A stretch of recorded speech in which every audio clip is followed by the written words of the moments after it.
Je l'ai évoqué dans le premier module, un logiciel malveillant, c'est un programme qui a pour objectif de s'installer sur un système informatique, généralement à l'insu de l'utilisateur.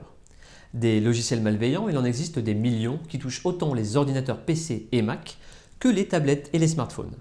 Comme tout logiciel, il y en a des simples et d'autres plus complexes. Certains ont une unique fonctionnalité, d'autres disposent de plusieurs fonctionnalités.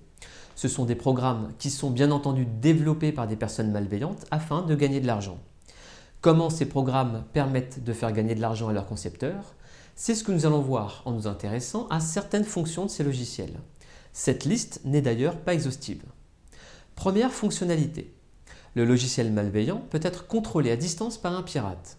Si le logiciel arrive à s'installer sur un ordinateur interne à une entreprise, le pirate va ensuite attaquer d'autres systèmes de l'entreprise afin de voler ou détruire des données. Deuxième fonctionnalité, le logiciel malveillant peut enregistrer tout ce que vous tapez sur votre clavier et l'envoyer au pirate.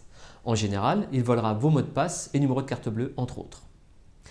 Troisième fonctionnalité, le logiciel malveillant peut également, de votre ordinateur, attaquer des sites internet sur demande du pirate, afin de les rendre inaccessibles.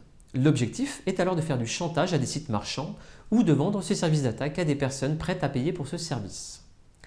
Et quatrième fonctionnalité, le programme malveillant peut aussi envoyer des spams, c'est-à-dire des mails que le destinataire n'a pas demandé.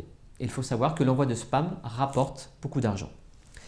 Je n'ai présenté que quelques fonctionnalités, mais il y en a d'autres, comme par exemple simuler des visites sur un site internet afin d'augmenter les recettes publicitaires de ce site.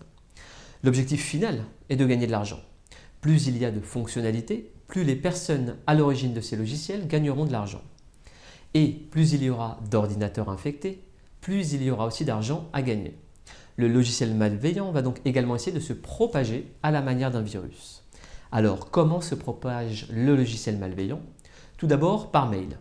Comme le logiciel malveillant intercepte tout ce que vous tapez sur votre clavier, il a votre mot de passe mail et il va se connecter avec votre messagerie et envoyer des mails en votre nom à tous vos contacts, en insérant une pièce jointe piégée ou en mettant un lien vers un site web piégé lui aussi.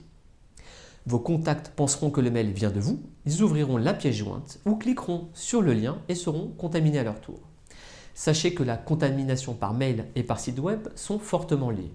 On aura souvent affaire à un mail contenant un lien qui redirige vers un site web piégé. Le logiciel malveillant peut aussi se propager par les périphériques que vous connectez à votre ordinateur.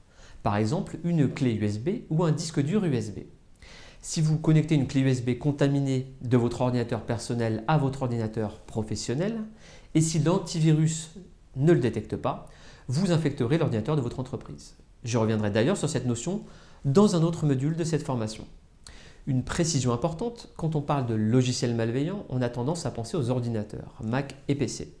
Mais il existe des programmes malveillants qui ciblent spécifiquement les tablettes ou les smartphones, qui contiennent également un système informatique et fonctionnent exactement comme des ordinateurs. Il en est de même pour les objets connectés tels que les télés intelligentes, qu'on appelle Smart TV, et les frigos intelligents, même s'il y en a très peu à l'heure actuelle. Actuellement, il existe des logiciels malveillants pouvant infecter des télés et certains frigos intelligents. À vrai dire, tout ce qui contient un système informatique peut être la cible d'un logiciel malveillant. Passons maintenant à une menace qui est entièrement basée sur les logiciels malveillants, le botnet.